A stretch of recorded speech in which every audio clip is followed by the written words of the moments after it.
Thank you for being live with us today to spend some time with your church here this evening, so that we can worship and glorify God together. I know that we're not here together physically, here in the church, but we can gather together in our homes and worship God together. Thank you all for joining us today for our live service.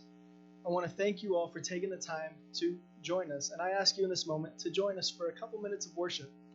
Because although we cannot come together, all together here at church, we can still all praise our God who lives at our homes.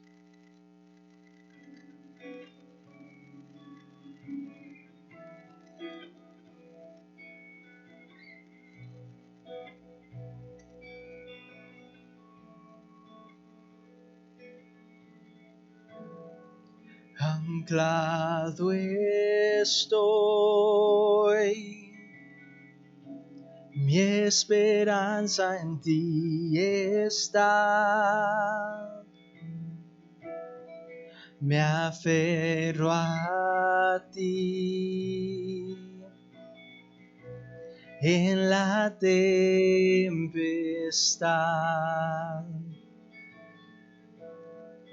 En tu amor ya no existe más temor. En todo Dios confiaré en ti. Y tu promesa esperanza al mundo da. Lo entregaste todo por la humanidad. Mi esperanza anclada en ti está. Mi Dios, tú nunca cambiarás.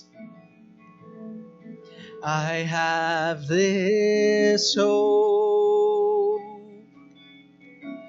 as an anchor for my soul. Through every storm, I will hold to you. With endless love, all my fear is swept away. In everything, I will trust in you. There is hope in the promise of the cross. You gave everything to save the world you love. And this hope is an anchor for my soul. Our God will stand unshakable. Your name is higher, your name is greater. All my hope is in you. Your word unfailing, your promise unshaken. All my hope is in you. Your name is higher, your name is greater. All my hope is in you. Your word unfailing, your promise unshaken. All my hope is in you.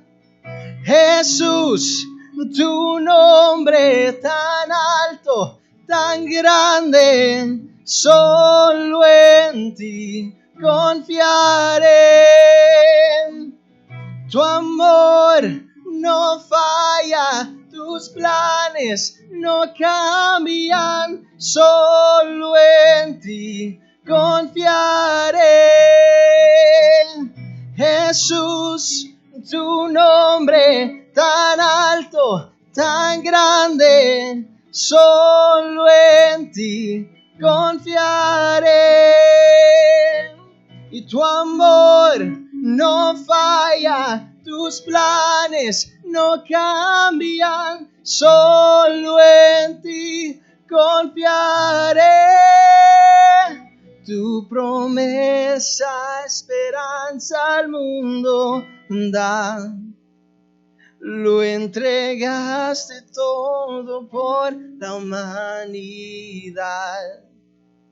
Mi esperanza anclada en ti está.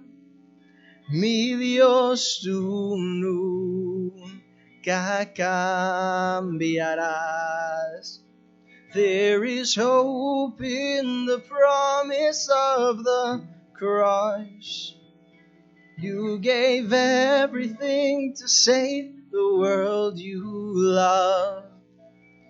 And this hope is an anchor for my soul. Our God will stand unshakable. Tu promesa, esperanza al mundo da. Lo entregaste todo por la humanidad. Y mi esperanza anclada en ti está. Mi Dios, tú nunca cambiarás. Mi Dios, tú nunca cambiarás.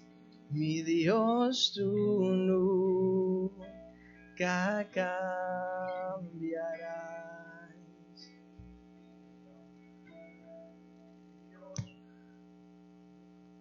Praise God. God continues to be the same God today and for always. God never changes. Welcome, Church of God, onto this Friday service. Once again, we gather together, and I was so anxiously waiting for this day. This week seemed to be very long for me, and I was waiting so much for this day to come back together and that we can gather and pray that God, can continue to strengthen your life and give you the word of encouragement as you may be going through a very difficult moment in your life. That God is able this evening to minister to you, to deliver you in a special way. And greetings to all of you in a special way. The majority that gather together to listen to the Word of God and worship God together in their homes via online. 2 Corinthians chapter 7 verse 10. There's a biblical portion in the name of the Father, the Son, and the Holy Spirit. The Word of God tells us that we have this treasure in vases of clay, that the excellence or the power be of God, but of us. That we are anxious and awe, but we're not in anguish. We're in a hurry, but not desperate. We are pursued, but we're not abandoned. We are destroyed, but not destroyed. I love the Bible verse there. And as believers, as children of God, we are pots of clay, and vessels of clay. We experience sadness. We experience times of affliction. And we experience in our lives a lot of weaknesses and fears. But we are not destroyed. And one of the things that I want you to understand this evening is that we're not destroyed because inside of us there is a treasure inside of you. 2 Corinthians chapter 1 Blessed be the God of our Lord Jesus Christ, God of mercy, and God of all comfort. And verse 4 tells us, who comforts us in all of our troubles, so that we can comfort those in any trouble with the comfort we ourselves have received from God.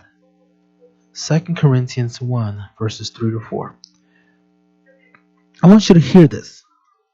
Paul, he begins his letter in 2 Corinthians with he talks uh, um, he talks about the property of the glory of giving glory to God, of giving honor to God, of exaltation, and with respect to his circumstances. Who is going to be glad or find happiness in the midst of the circumstances that we are going through? It is very difficult. We got to keep it honest. For us to be glad and happy and content when there are things happening around us. But let me tell you something, that Paul was able to be glad in God. And he expressed, the psalmist did, in this way: I trust in you, O God. You are, I say, my God. The Apostle Paul, he has learned that praise is an important favor to be able to obtain the victory over discouragement and depression.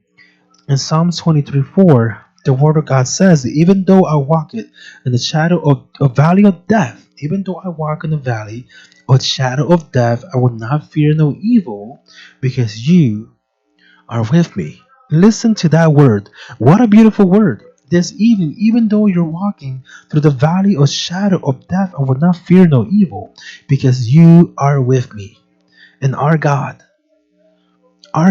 can be for us today. He can do for us what He did for Jesus, what He was for Jesus. When Jesus was ministered for us here on this earth, we are loved by the Father because His Son is His beloved, and so we are citizens of the kingdom of His beloved, Son. Colossians. We are so valuable to God the Father, and we have to be careful that the a lot of the pressures of life do not destroy us. We're so valuable. Let me say again, to the Father. And He cares for us. That making sure that the pressures of life does not destroy us. In Psalms 91, verse 12, the Word of God tells us, in your hands we are, so that we do not stumble in any situation. So there's no stumbling. The psalmist says in Psalms 91, verse 12, we are in the care of your hands, so that your feet will not stumble. Scripture says, so the Bible continues to says in 2 Corinthians chapter 1, verse 3, praise be to the God and Father of our Lord Jesus Christ, the Father of compassion and the God of all comfort. God is the Father of mercy, because all mercy has the origin in Him and can only be obtained in Him. I want to repeat this again. God, He is the God of mercy, because all mercy originates in Him and can only be obtained in Him.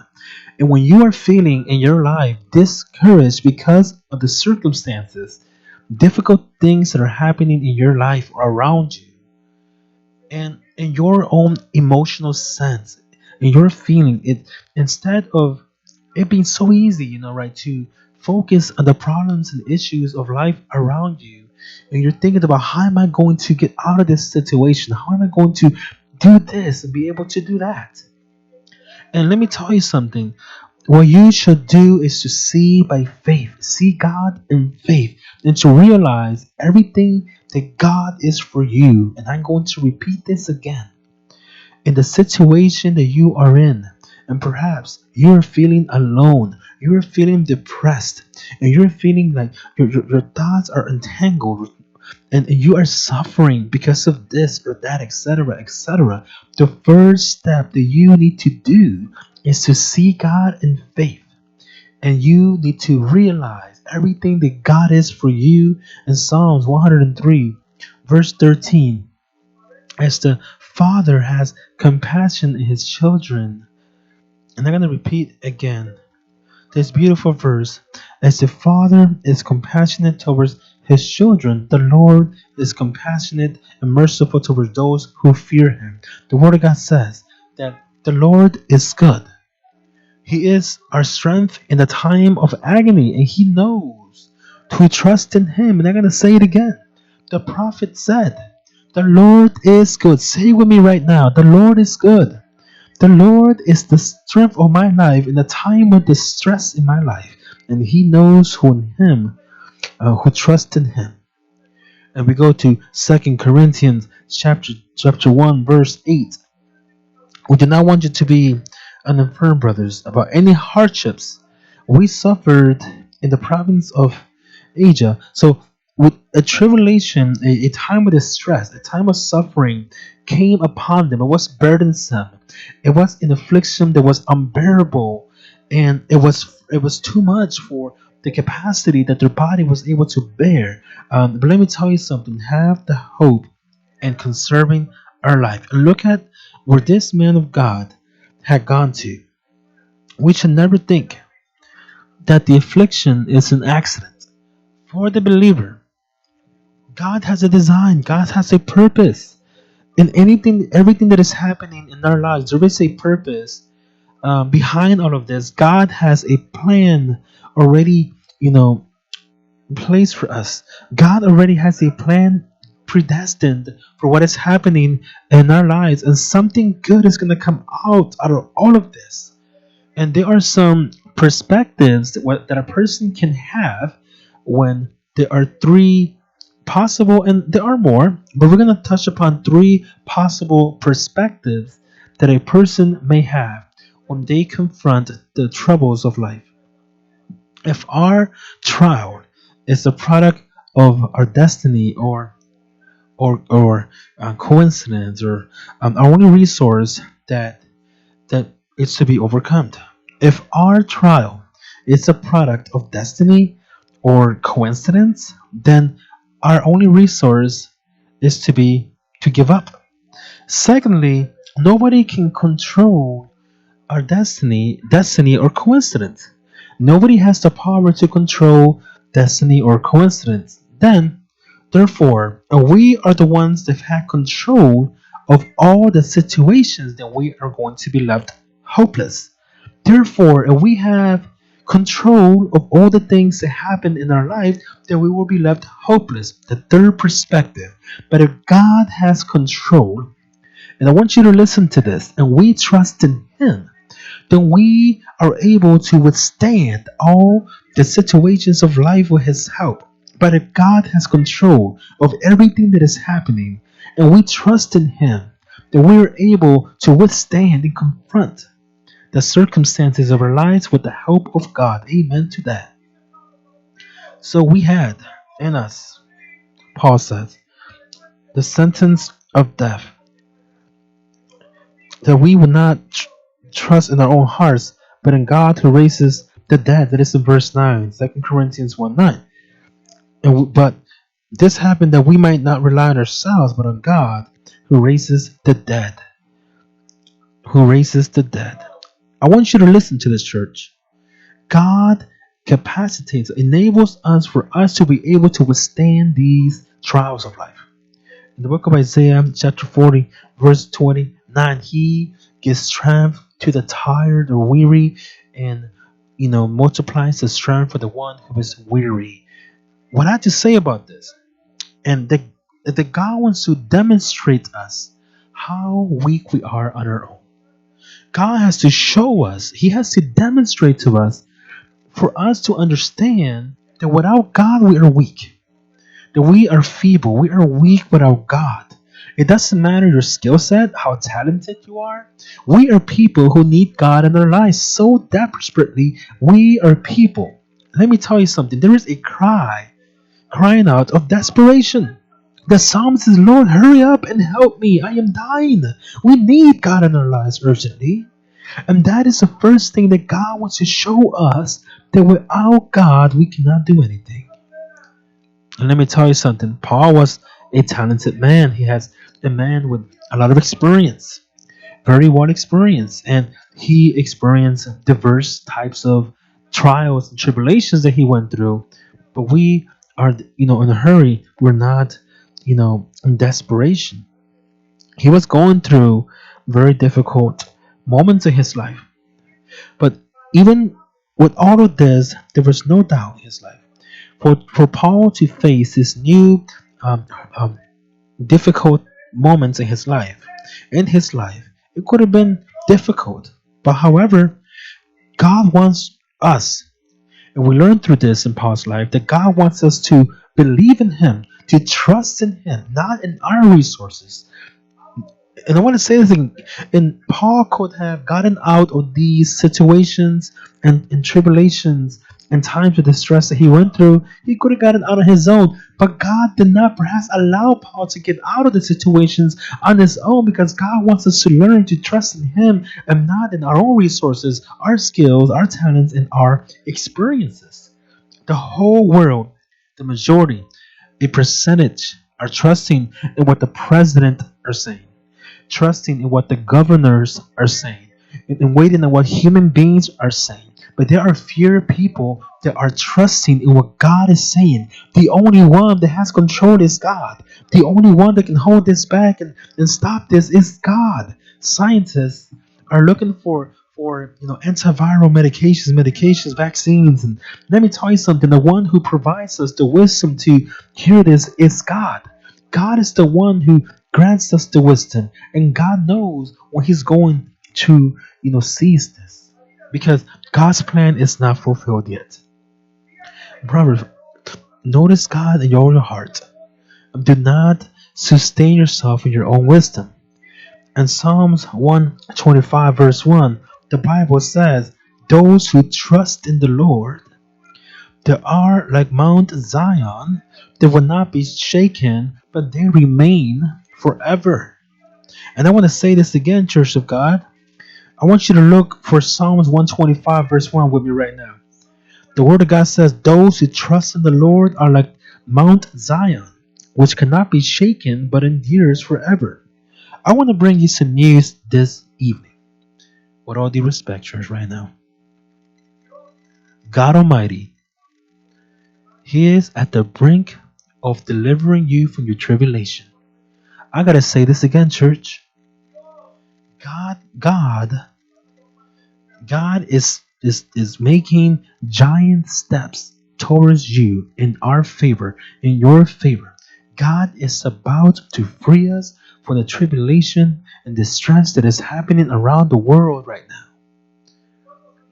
Who freed us, or who we hope in, who will free us for some such great death. I invite you, church, this evening. I want you to look at God's hand delivering you. I invite you right now, this moment, for you to not look at your situation. Don't look at your your money issues you're having. Don't look at that right now. God is going to free you from the situation that you are going through. What you need to do is put your eyes on God, and God is looking behind you. He's looking next to you. He's looking in front of you, all around you. God has His eyes on you. The Word of God says it is in Hebrews. The Word of God says it's by faith the conviction of what we do not see and what we hope for. And I'm going to repeat this because it is so important. This is so vital for your life in this moment. Faith is a conviction of what we are waiting for. The conviction of what we don't see. And in other words, let me tell you something. God is gonna help you get out of this pressure you are in. He's gonna save you. God, He is going to help you in getting out of that pressure. I don't know what pressure you're facing right now. I don't know if it's money, finances, or family pressure, your family, or not. Or you feel lonely because you are not around your family. Your family is far from you, and you feel alone in that house you've been staying in for a little bit. And call Jesus right now. Pick up the phone and call Jesus right there in your home, in that room, wherever you are. Get on your knees right now and call on Jesus. He's going to save you. He's going to save you and protect your family. And I want you to remember this, that God will not always free us immediately. We got to be patient, church. And let me tell you something. He doesn't free you in the same way he did before. A lot of the times, God frees us from our trials of life, and a lot of the times they are prolonged in our lives so that we could mature, we can grow, we can develop, and for God to be those vessels of honor that He wants us to be. And I want to repeat this again to you. At times, God does not immediately deliver us from those trials and afflictions we're facing. But let me tell you something. God, a lot of the times, allows the trials and afflictions of life to be prolonged so that we can be the vessels of honor that God wants us to be, so that we can learn how to minister to other people. And so that at times God allows us to experience special types, distinct types of or trials in life, so that God can allow us to grow and develop us out of this. And Paul, in an occasion, the Bible says in 2 Corinthians chapter 12, verse 8, let's go there, church. The Bible says here that Paul prayed 3 times so that God can remove this thorn in his flesh that he was feeling. It was something that he was feeling pain in his body, and he prayed to God those 3 times. God responds. And it wasn't perhaps the response from God that he was expecting. However, let me tell you something. It's that, hey, my grace is enough for you. My grace, my grace is enough for you. And because of my power, in verse 8, 3 times they pleaded with the Lord to take it away from me, but he said, my grace is sufficient for you. For my power is made perfect in weakness. And God, a lot of the times, we are expecting God to immediately and quickly heal us and get us out of this, but we gotta learn to look upon God, for God to be the one that we depend on, for God to be the one that cares for us. We're going to learn how to be better people. We're going to learn how to love God more. We're going to learn how to love our neighbor more. We're going to learn how to be better Christians, how to love our own families more and appreciate them. Hear this right now. The Lord knows how to bring equilibrium and balance to our life. The Lord knows how to balance our life. The Lord knows what we need in our lives. And the thing is this, and we will become conceited, we will become arrogant, and we do not go through moments in life like this, we will not learn. We are so arrogant at times. And let me tell you something, we think that we are so blessed and we get conceited, and when the trials come, when the adverse situations come, we don't know how to understand why these things come to our life, and we don't understand because we're so covered in blessing and we think that we're the most beautiful, special people. We think we are untouchable, but let me tell you something, we could be touched. Illnesses also touch the bodies of believers as well. While we are here on this earth, we are going to be touched by these things, church. Illnesses, all these things, and God would utilize these situations as an instrument to be able to develop in us a compassionate demeanor and character in us. And I want to get you some homework. I want you to read this. You're going to see what God is going to do through suffering. Now the question is, you can continue to read this chapter 12 in 2 Corinthians 12. Now the question is, what are we learning about what was happening in our lives? Are we learning maturity? Are we learning to be submissive? Are we learning to have a better character? Are we learning to be more compassionate? Are we learning to have love for one another? Are we learning to be silent when we need to be silent? Not be people who grumble, who murmur about people, who not be conceited, who not be arrogant, etc., etc. What is it that God wants from you and wants from me? What is God expecting or wanting out of you and me? We need to be very careful, because a lot of the times the image of externally of spirituality seems to be visible. However, let me tell you that God knows your life internally. God can see you, and He knows how to bring equilibrium to your spiritual life. He knows how to bring equilibrium with the the burdens, the suffering, and all of that.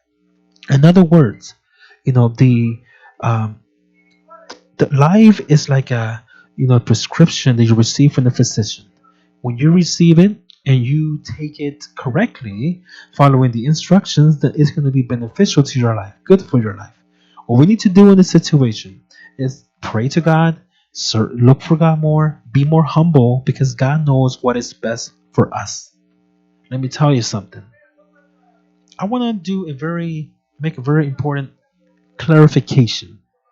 Now that I'm talking about this theme right now, this subject about the somber moments of life that we're experiencing, I want to clarify something very important.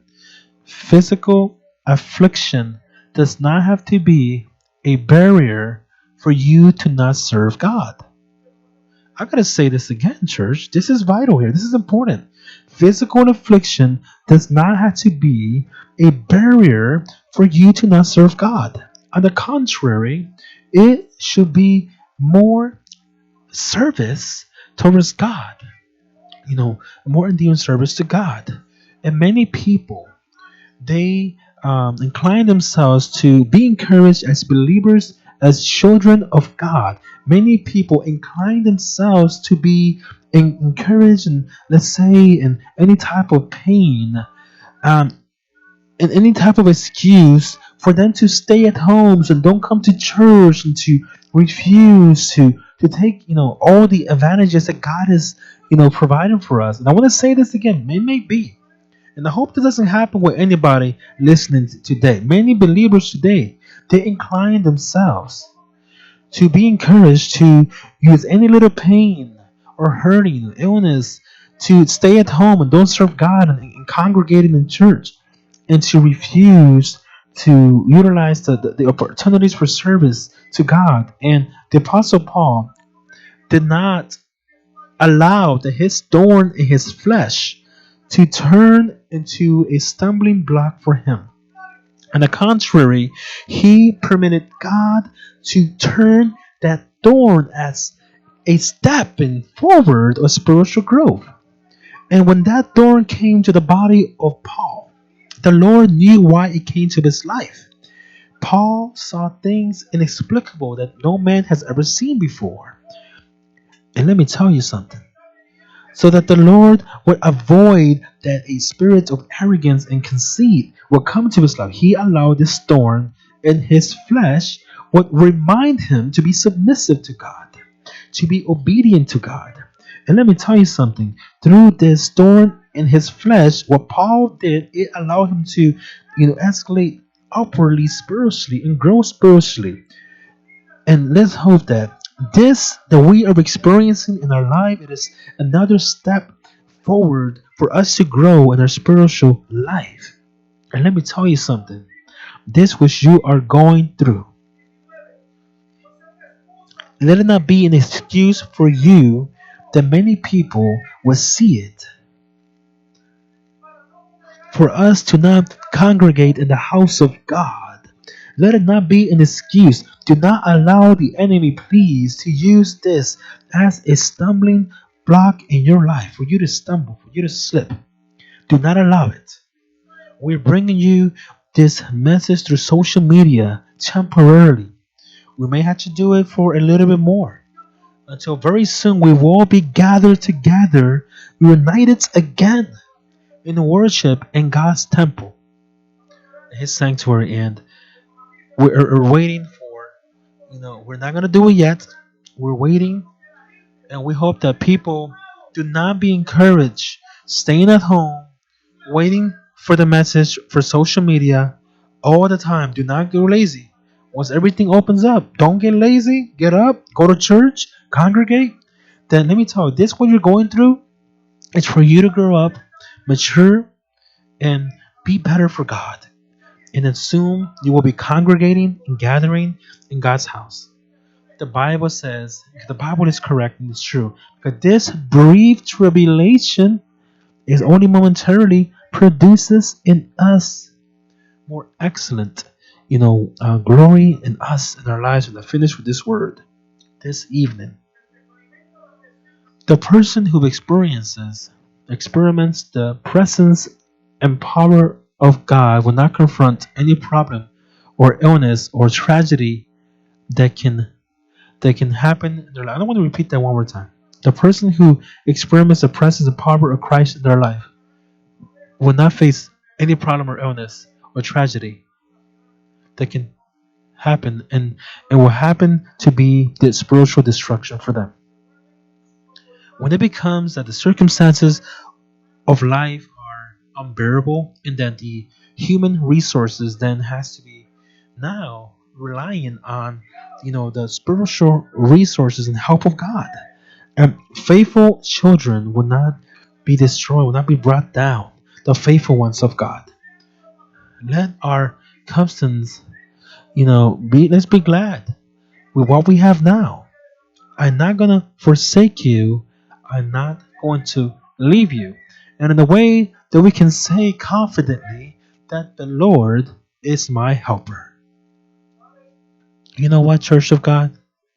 God, He has placed a limitation to any adversity. And you are a child of God, and since you are a child of God, and the Holy Spirit of God indwells inside of you, God knows your physical limitations. And many are the sufferings of the righteous, but God will help you and deliver you from all of them. Father God, let us pray. Thank you for your word of comfort, God. Thank you for your word of admonishment. Thank you, Father God, for the person who is at home. And thank you, Father God, for the person that right now they are on their knees asking you for forgiveness, God. Asking you for help, Heavenly Father. Father God, open up your arms and embrace them. In the name of our Lord Jesus Christ, the one who shed his blood for us at the cross. And he has washed us from all sin. Father God, receive this person who is on their knees right now, who's accepting you as their Savior. Heal the person who is there, who is listening to us. That the doctor is saying that he cannot do anything for them. Free them right now in the name of Jesus. Release, Lord, any type of illness in their body. That they are broken free, Father God, for that. For that experience, dear God. Reveal to them your power, Heavenly Father, in the name of Jesus. We invite you this evening that you have made the decision of serving Christ. We're here to serve you. We are in 4th Street, 711, 4th Street, West Liberty, Iowa. Independent Pentecostal Christian Church, IPCC.